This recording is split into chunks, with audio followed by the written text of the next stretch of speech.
अस्सलामु अलैकुम वरहमतुल्लाहि वबरकातुह। यूट्यूब के चैनल गाटू लर्निंग इंग्लिश में आपका खैर मकदम है। मैं हूं मोहम्मद शहाबुद्दीन एक ज़बरदस्त वीडियो के साथ। दोस्तों, ये है रहनुमाई अंग्रेज़ी के ज़रिए से इंग्लिश सीखने का 62वां दिन और सिलसिलावार असबाब का 52वां सबक। इससे पहले हमने प्रेजेंट के तीनों टेंसेस जो शुरू के हैं इंडेफिनिट, कंटिन्यूअस और परफेक्ट, ये तीनों मुकम्मल कर लिया है, अच्छे से समझ लिया है, जान लिया है। आज के सबक में हम प्रेजेंट के चौथे और आखिरी टेंस यानी प्रेजेंट परफेक्ट कंटिन्यूअस टेंस ज़माने हाल इस्तिमरारी मुकम्मल ये पढ़ने वाले हैं।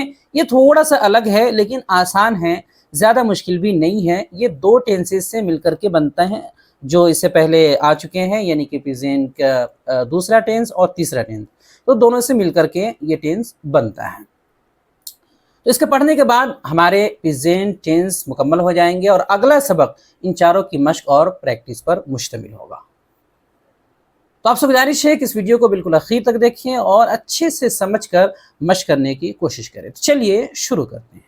बिस्मिल्लाहिर्रहमानिर्रहीम। लेसन नंबर 52, सबक नंबर 52, प्रेजेंट परफेक्ट कंटिन्यूअस टेंस ज़माने हाल इस्तिमरारी मुकम्मल। तो जैसा कि आप तमहीद सुन ही चुके हैं कि आज हम प्रेजेंट परफेक्ट कंटिन्यूअस टेंस पढ़ने वाले हैं। तो चलिए देखते हैं ज़माने हाल इस्तिमरारी मुकम्मल। सबसे पहले इसकी तारीफ़ जानते हैं। तारीफ यानी इस ज़माने के जुमलों से ये बात मालूम होती है कि काम ज़माने हाल यानी मौजूदा ज़माने में कुछ वक्त से जारी है और अभी मुकम्मल नहीं हुआ है, यानी कि एक वक्त से चला आ रहा है और अभी मुकम्मल नहीं हुआ। एक हद तक इसमें काम मुकम्मल भी हो जाता है और एक हद तक जो है बाकी भी रहता है, इसीलिए इसको मुकम्मल परफेक्ट भी कहते हैं और इस्तिमरारी यानी कि जारी भी कहते हैं, एक हद तक चलता भी रहता है। दोनों इसमें दोनों चीज़ें होती हैं। अब देखते हैं पहचान की अलामत क्या होगी, कैसे हम पहचानेंगे आखिर में कौन सी अलामत होगी। तो इनके उर्दू जुमलों के आखिर में ता आ रहा है, ती आ रही है, ते आ रहे हैं, या फिर प्रेजेंट कंटिन्यूअस की तरह ही रहा है, रही है, रहे हैं वगैरह जैसे अल्फाज का इस्तेमाल होता है, यानी एक हद तक की प्रेजेंट कंटिन्यूअस से मिलता जुलता होता है।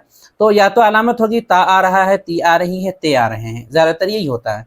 लेकिन कभी कभी रहा है, रही है, रहे हैं प्रेजेंट कंटिन्यूअस की तरह भी हो सकता है। लेकिन इसमें एक ख़ास बात है कि इसमें अक्सर जो है काम के जारी रहने का वक्त भी बताया जाता है कि काम कब से जो है ये जारी हुआ, यानी कि इसमें टाइम बताया जाता है। स्पेशली इसके लिए अलग से वर्ड सिंस और फॉर का इस्तेमाल किया जाता है, जिससे हम पहचान लेते हैं कि ये चौथा वाला है। अब देखते हैं कि इसमें वर्ब यानी फेल कौन सा इस्तेमाल होगा। तो इसमें आईएनजी फॉर्म यानी कि जो चौथी शक्ल है उसका इस्तेमाल होगा। जितने भी कंटिन्यूअस होते हैं, जिस टेंस के अंदर भी कंटिन्यूअस का लफ्ज आ जाए, समझ लीजिए कि उसके अंदर आईएनजी फॉर्म का ही इस्तेमाल होगा। जैसे कि रीडिंग, गोइंग, ईटिंग, सिटिंग वगैरह जितने भी आईएनजी फॉर्म है वो इस्तेमाल होंगे। तो सिंपल है, आसान है। हेल्पिंग वर्ब यानी कि फेल मुआविन कौन सा इस्तेमाल होगा। तो फेल मुआविन इसके अंदर वही इससे पहले जो हमने प्रेजेंट परफेक्ट वाला पढ़ा है वही इस्तेमाल होगा, सिर्फ इसमें एक लफ्ज़ बढ़ा दिया जाएगा, यानी कि हैव और हैज़ का ही इस्तेमाल होगा और साथ में बीन का लफ्ज़ बढ़ा दिया जाएगा, यानी कि हैव बीन और हैज़ बीन। तो सिर्फ फ़र्क इतना है कि इसके अंदर बीन एक और एक्स्ट्रा हेल्पिंग वर्ब बढ़ा दिया गया। तो अब आप इसमें हैव बीन और हैज़ बीन का इस्तेमाल करेंगे। कायदा क्या है? कायदा वही है इससे पहले जो आया है कि सब्जेक्ट अगर आपका वाहिद है यानी कि सिंगुलर है तो उसके साथ इस वाला हेल्पिंग वर्ब यानी कि हैज़ बीन लगाएंगे, और अगर प्लूरल है, एक से ज़्यादा पर दलालत कर रहा है, एक से ज़्यादा के लिए है और सब्जेक्ट जमा है, तो फिर हैव बीन बिना इस वाला हेल्पिंग वर्ब लगाएंगे। लेकिन इसमें एक बात के ख्याल रखने की ज़रूरत है कि अगर सवाल करेंगे, क्वेश्चन करेंगे, यानी कि तीसरा, चौथा, पाँचवा, छठा जुमला जो होगा उसके अंदर आपको ये ध्यान रखना है कि चूंकि हेल्पिंग वर्ब के दो अल्फाज हैं, हैव बीन, हैज़ बीन, तो जो पहला वाला लफ्ज़ है हैव और दूसरे में हैज़ है तो बस उसी को शुरू में लाना है, और दूसरा जो बीन का लफ्ज़ है इसको मेन वर्ब से बिल्कुल पहले लाना है, यानी सब्जेक्ट के बाद लाना, शुरू में दोनों को साथ में नहीं ला सकते। तो हैव या हैज़ ये असल है तो यही शुरू में आएंगे, उसके बाद सब्जेक्ट वगैरह लाने के बाद मेन वर्ब से पहले बीन का इस्तेमाल होगा। जहाँ कहीं भी दो हेल्पिंग वर्ब, तीन हेल्पिंग वर्ब हो तो वहाँ ऐसा ही किया जाता है, एक जो मेन है उसको शुरू में लाते हैं और बाकी को मेन वर्ब से थोड़ा पहले लाते हैं सब्जेक्ट के बाद। अब आगे देखते हैं use of since and four. Since और फोर का इस्तेमाल, जैसा कि हमने बताया है कि इसमें खास लफ्ज़ का इस्तेमाल होता है टाइम बताने के लिए, तो वो खास लफ्ज़ यही सिंस और फोर है।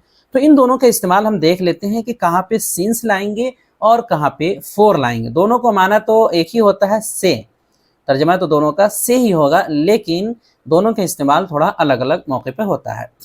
तो इस टेंस में वक्त बताने के लिए सिंस और फोर का इस्तेमाल होता है, जिसके लिए कुछ कवायद है जो कि सभी परफेक्ट कंटिन्यूअस टेंस के लिए हैं, यानी जितने भी परफेक्ट कंटिन्यूअस होंगे, चाहे अभी प्रेजेंट के हैं, आगे पास्ट के भी परफेक्ट कंटिन्यूअस होंगे, फ्यूचर के भी होंगे, सब के लिए ये अप्लाई होगा। तो कायदा देखते हैं। कायदा ये है कि देखिए टाइम दो तरह का होता है, मुतय्यन और गैर मुतय्यन। तो अगर वक्त मुतय्यन है तो मुतय्यन वक्त के लिए सिंस का इस्तेमाल होगा, यानी जिस वक्त को एक से ज़्यादा ना बोला जा सके। इसको यूँ भी समझ सकते हैं कि ऐसा वक्त जिसका कोई एक नाम हो, एक फिक्स नाम हो, तो समझ लीजिए वो मुतय्यन है, फिक्स है, तो उसके लिए सिंस का इस्तेमाल करेंगे। लेकिन अगर टाइम मुतय्यन नहीं है, उसका कोई एक नाम नहीं है, उसको एक से ज़्यादा जितना चाहे घटा बढ़ा के बोल सकते हैं, तो फिर वहाँ पे फोर का इस्तेमाल करेंगे। चलिए मिसालें लेते हैं कुछ। जैसे अगर हमें बोलना हो 3 बजे से, तो 3 क्या हुआ, मुतय्यन हो गया, क्योंकि 3 एक नाम है। 3 बजे, 3:15 बजे, 3:30 बजे, 3:45 बजे, 5 बजे, 5:30, इस तरह जितना भी हम टाइम लेंगे आसानी से समझ में आ जाता है, वो एक नाम है। तो 3 बजे से तो सिंस लाएंगे सिंस 3 o'clock, 2 बजे से सिंस 2 o'clock। तो ऐसे जो टाइम होते हैं वो उसके लिए सिंस का इस्तेमाल होगा। इस तरह अगर बोलना हो शाम से, तो शाम चूँकि दिन भर में एक ही मरतबा आती है, तो ये एक तरह से मुतय्यन हुआ, तो सिंस लाएंगे सिंस इवनिंग। सुबह से, ये भी फिक्स है, सिंस मॉर्निंग। इसी तरह महीने का नाम, जैसे जनवरी से तो सिंस जनवरी। अब महीने के नाम वो फिक्स है, 12 महीने हैं, तो जो भी नाम ले लिए अगर, तो वो फिक्स हो गया। नाम के बगैर बोले महीना तो फिक्स नहीं है वो। इस तरह जो है कल से, कल भी एक तरह से फिक्स है, सिंस यस्टरडे, क्योंकि जो गुजरा हुआ कल एक ही होगा। आगे है पीर से, यानी कि कोई भी दिन, हफ्ते के दिन का नाम, यानी सोमवार, मंगल, बुध, जुमेरात से अगर बोलना हो, तो चूंकि वो भी एक तरह से मुतय्यन है, तो उसके लिए सिंस लाएंगे, सिंस मंडे। या फिर जो है फरवरी से सिंस फेब्रुअरी। इसी तरह 2001 से तो सिंस 2001। सालों के जो नाम होते हैं 2001, 2002, 2010, 2015, 2020, तो वो एक मुतय्यन हुआ, वो दोबारा नहीं आता, वो एक ही है। इसी तरह जो है सिंस ट्यूसडे, मंगल से। या फिर जो है सिंस 1999, 1999 से, या कोई भी साल का नाम ले, तो चाहे वो आपका साल का नाम हो, महीना का नाम हो, या हफ्ते के किसी दिन का नाम हो, या फिर टाइम जो है 24 घंटे होते हैं उसमें से किसी टाइम का नाम हो, वो सब एक तरह से फिक्स होता है, तो इन सब के साथ जो है सिंस का इस्तेमाल होगा। इसी तरह दूसरा टाइम होता है गैर मुतय्यन, ऐसा वक्त जिसको एक से ज़्यादा बोला जा सके, उसका कोई फिक्स नाम ना हो, तो उसको कहेंगे कि वो वक्त गैर मुतय्यन है। ऐसे वक्त के लिए फोर का इस्तेमाल करेंगे। जैसे मिसाल 3 घंटे से, 3 बजे नहीं बोल रहे हैं, 3 बजे बोलेंगे तो फिक्स हो गया, वो टाइम पता चल गया। 3 घंटे से, अब 3 घंटे से कौन सा 3 घंटा, कुछ पता नहीं है, सुबह का भी 3 घंटा हो सकता है, दोपहर का, शाम का, कभी कभी भी 3 घंटा हो सकता है, तो ये मुतय्यन नहीं है, तो इसको कहते हैं कि गैर मुतय्यन टाइम। 3 घंटे से, 4 घंटे से, 10 घंटे से, 20 घंटे से, जितना बोलिए घटा बढ़ा के कोई फर्क नहीं पड़ता, क्योंकि वो टाइम का नाम नहीं है, घंटे का नाम नहीं है। तो उसके लिए 4 लाएंगे, 4 3 आवर्स। या फिर जो है 2 घंटे से 4 2 आवर्स। 4 दिन से 4 डेज। अब देखिए दिन का नाम नहीं, कौन सा दिन, शनिचर इतवार सोमवार नहीं, कोई भी दिन, 4 दिन, 5 दिन, 10 दिन, दिन का नाम नहीं है, तो ये गैर मुतय्यन हुआ। तो 4 डेज, या 2 दिनों से 2 डेज। 2 हफ्ते से, तो ये भी क्या हुआ, गैर मुतय्यन, हफ्ते का नाम नहीं। 2 वीक्स, 1 महीने से। 1 मंथ, अब महीने का नाम नहीं है, महीने का नाम का मतलब जनवरी, फरवरी, मार्च, अप्रैल, ये नाम होता है, नाम नहीं लिया गया। 1 महीने से, कौन सा 1 महीना नहीं पता, तो गैर मुतय्यन हुआ। 1 मंथ। 3 साल से 3 ईयर्स, साल तो बहुत सारे हैं, कौन से साल का नाम नहीं लिया गया है। इस तरह 2 ईयर्स, 2 सालों से। तो अगर उस साल का, उस दिन का, उस हफ्ते का, उस महीने का, या फिर उस घंटे का नाम ना लिया जाए उस टाइम का, तो समझिए वो गैर मुतय्यन है, उसके लिए 4 का इस्तेमाल करेंगे। भाई जुमला बना करके देखते हैं। सबसे पहले अफर्मेटिव मुस्बत, यानी कि जो पॉजिटिव तरीका होता है, उसकी तरतीब क्या है। सबसे पहले कोई सब्जेक्ट लाएंगे, फिर जैसा सब्जेक्ट होगा उसके हिसाब से आप हैव बीन या हैज़ बीन में से कोई एक ले आएंगे। फिर आईएनजी फॉर्म, वर्ब की चौथी शक्ल का इस्तेमाल होगा। फिर ऑब्जेक्ट अगर आया है तो वो लाएंगे, नहीं आया तो कोई बात नहीं है। फिर आगे सिंस या फॉर में से जो ज़रूरी मुनासिब होगा वो लेकर के आएंगे। तो जुमला है, मैं 2 सालों से देख रहा हूँ या देखता आ रहा हूँ। चूंकि 2 सालों से का लफ्ज़ आ गया तो हम समझ जाएंगे कि ये चौथा टेंस है। जैसे ही टाइम आया 2 सालों से, 3 सालों से, ऐसा कुछ, तो समझ जाइए चौथा है। और आखिर में अलामत भी दे दी गई है, या तो देख रहा हूँ बोलेंगे, देखता आ रहा हूँ। अब मैं के लिए बन जाएगा आई। आई चूँकि जमा है तो इसके लिए हैव बीन बिना इस वाला हेल्पिंग वर्ब, यानी कि हैव बीन का इस्तेमाल करेंगे, तो आई हैव बीन।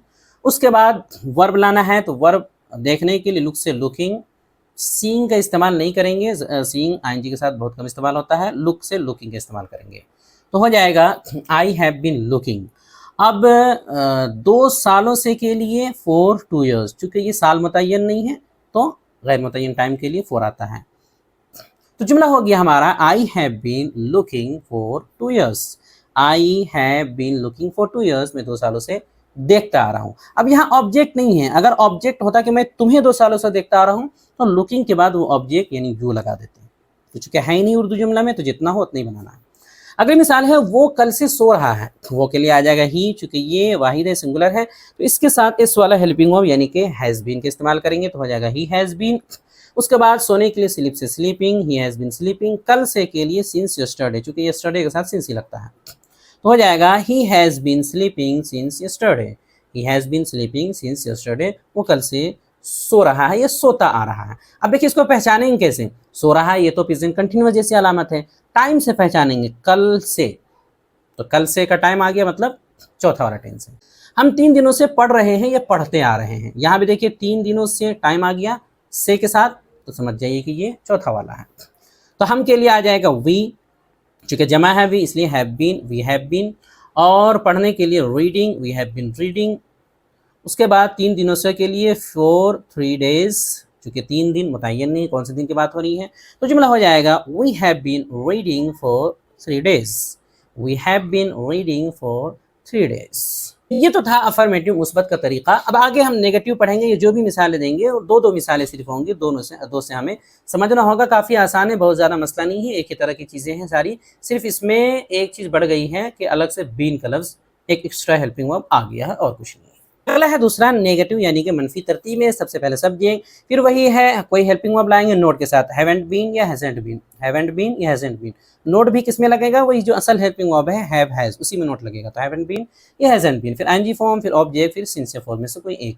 जुमला है मैं 2 सालों से नहीं देखता आ रहा हूँ, या मैं 2 सालों से नहीं देख रहा हूँ, तो मैं के लिए आई आ जाएगा। और चूंकि 2 सालों से की बात है इसीलिए समझ में आ गया कि चौथा टेंस है, तो सब्जेक्ट चूँकि जमा है तो आगे आ जाएगा haven't been, I haven't been. देखने के लिए लुक से looking, I haven't been looking. 2 सालों से के लिए फॉर 2 ईयर्स, तो हो जाएगा I haven't been looking for 2 years. अगली मिसाल है वो 2 सालों से नहीं देखता आ रहा है, तो वो के लिए ही, चूँकि ही वाहिद है इसलिए इस वाला हेल्पिंग वर्ब, तो hasn't been, he hasn't been हो जाएगा। उसके बाद देखने के लिए looking, he hasn't been looking. 2 सालों से के लिए for 2 years, he hasn't been looking for 2 years. तो पूरा जुमला हो गया he hasn't been looking for 2 years.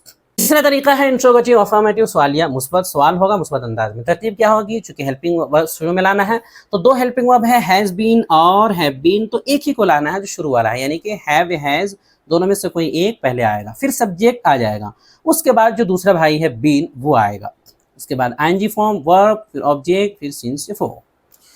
मिसाल है क्या मैं 2 सालों से देखता आ रहा हूँ, तो मैं सब्जेक्ट आई है और आई जमा होता है, तो जमा के साथ हेल्पिंग वर्ब बिना इस वाला यानी कि हैव आएगा, तो शुरू में पहले हैव लिख दिया जाएगा, उसके बाद हैव लिखने के बाद सब्जेक्ट लाएंगे यानी कि मैं, उसके लिए आई, तो हैव आई।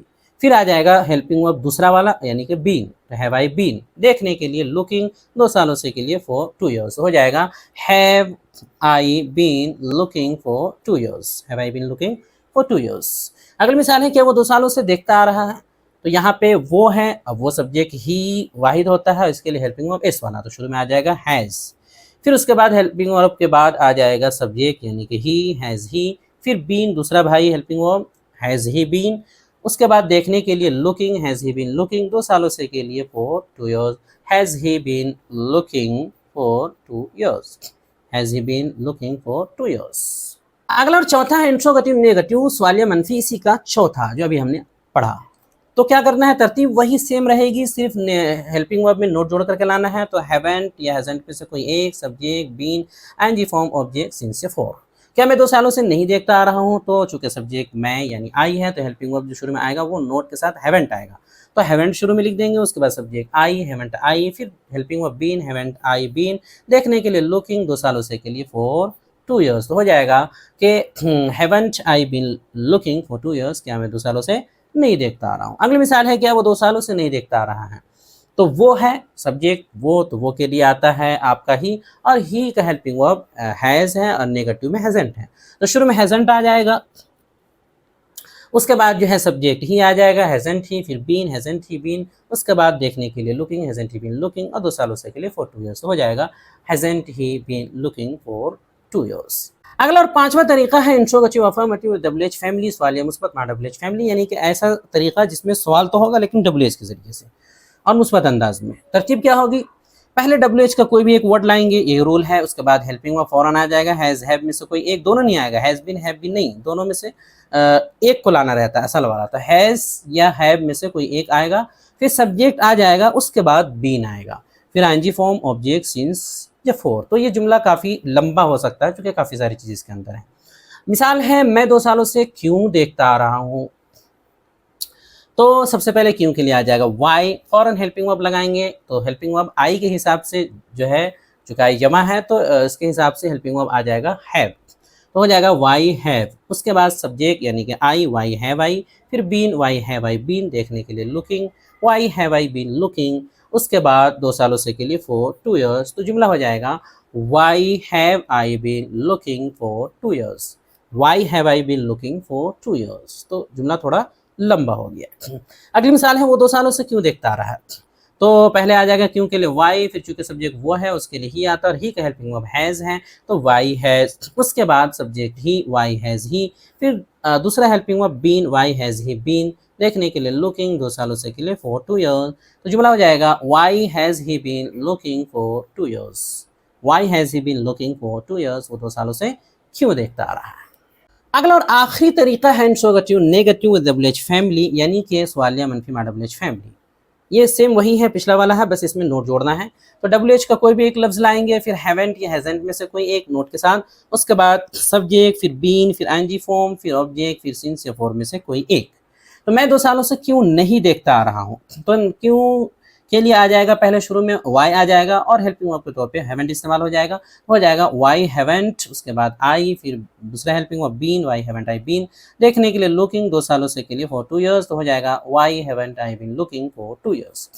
अगली मिसाल है, वो 2 सालों से क्यों नहीं देखता आ रहा है, तो यहाँ वो है जो कि वाहिद है हेल्पिंग सब्जेक्ट यानी कि ही, तो उसके हिसाब से आ जाएगा शुरू में हैजेंट, पहले वाई लिखेंगे, उसके बाद फॉरेन हेल्पिंग वर्ब हैजेंट आ जाएगा, वाई हैजेंट, फिर ही सब्जेक्ट, उसके बाद बीन, फिर लुकिंग, उसके बाद फॉर 2 ईयर्स, तो हो जाएगा why hasn't he been looking for 2 years, वो 2 सालों से क्यों नहीं देखता आ रहा। तो इस तरीके के मुताबिक आप मुख्तलिफ जुमले बना सकते हैं। ये सिर्फ हमने एक वर्ब लुक यानी उसका आईएनजी फॉर्म लुकिंग से आपको समझाने की कोशिश की है, 2 मिसालें देकर। अब यहाँ एक अहम नोट है, ये समझने की ज़रूरत है। नोट क्या है कि देखिए, जितने भी परफेक्ट कंटिन्यूअस टेंस हैं, चाहे वो प्रेजेंट के हो, पास्ट के हो, फ्यूचर के हो, ये चौथे वाले टेंस, इनका इस्तेमाल गुफ्तगू में, बातचीत में बहुत कम होता है, बल्कि राइटिंग में भी बहुत कम ज़रूरत पड़ती है। तो बोलने में वैसे भी कम ज़रूरत होती है इसकी, वैसे भी बोलने में शॉर्ट इस्तेमाल होता है और ये काफ़ी लंबे हो जाते हैं। तो प्रेजेंट कंटिन्यूअस में ही फॉर और सिंस लगा करके लोग जुमले बना लेते हैं, काम चल जाता है, लेकिन लिखने में ऐसा नहीं कर सकते हैं। लिखने में आपको पूरे ग्रामर का ख्याल रखना ज़रूरी है। अब आइए इसकी भी गर्दान जान लेते हैं। इसकी गर्दान गोइंग से करेंगे और आसानी के लिए आखिर से सिंस और फॉर को हटा देंगे, चूँकि दोनों में से कोई एक ही लगना है, तो ज़रूरी नहीं है कि उसकी भी आप गर्दान करें, बस मालूम होना चाहिए कि वो लगना है। तो दोनों को हटा दिया जाएगा ताकि ज़्यादा लंबा ना हो जाए। मैं पढ़ के बताता हूँ। I have been going, I haven't been going, have I been going, haven't I been going, why have I been going, why haven't I been going, we have been going, we haven't been going, have we been going, haven't we been going, why have we been going, why haven't we been going, you have been going, you haven't been going, have you been going, haven't you been going, why have you been going, why haven't you been going, they have been going, they haven't been going, have they been going, haven't they been going, why have they been going, why haven't they been going, he has been going, he hasn't been going, has he been going, hasn't he been going, why has he been going, why hasn't he been going, she has been going, she hasn't been going, has she been going, hasn't she been going, why has she been going, why hasn't she been going, it has been going, it hasn't been going, has it been going, hasn't it been going, why has it been going, why hasn't it been going, Ali has been going, Ali hasn't been going, has Ali been going, hasn't Ali been going, why has Ali been going, why hasn't Ali been going। Been को बहुत ज़्यादा been खींचना ज़रूरी नहीं है, speed में बोलेंगे तो वो बिन हो ही जाएगा अपने आप। तो बीन बोलना गर्दान में ज़रूरी नहीं है, बिन बिन हल्का सा भी बोले तो भी चल जाए। तो ये अल्हम्दुलिल्लाह हमारे प्रेजेंट के तमाम टेंसेस मुकम्मल हो गए हैं। अब आगे देखते हैं प्रैक्टिस एंड एक्सरसाइज, मुश्क तमरीन। तो सवाल नंबर 1 है कि देखिए प्रेजेंट परफेक्ट कंटिन्यूअस की तारीफ और पहचान बताइए।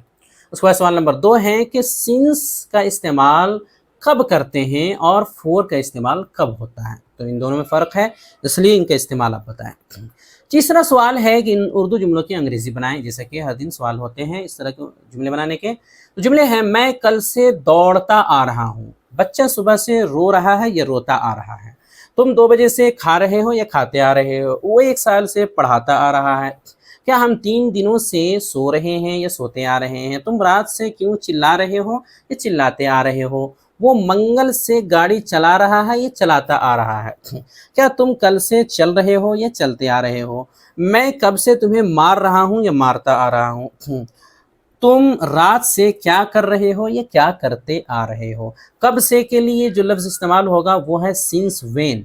ये WH का लफ्ज़ है, इसको शुरू में ही लाना है आपको, बाद में नहीं लाना है। तो सबसे पहले सिंस व्हेन का इस्तेमाल करेंगे, उसके बाद हेल्पिंग वर्ब लाएंगे, फिर सब्जेक्ट, फिर जो है बीन और वगैरह वगैरह आगे लाना है आपको, इस तरह बनाना है, इसलिए यहाँ पर लिख करके बता दिया गया है। अब आगे स्क्रीन पर पिछले सबक के सवालात के मुनासिब जवाबात दिखाए जा रहे हैं। अगर आपने कॉपी में लिख रखा है, जवाबात बना रखा है, तो आप मिला सकते हैं कि आपने सही लिखा है या फिर गलत स्क्रीन पर आ रहा होगा। वीडियो देखने के लिए आपका बहुत शुक्रिया।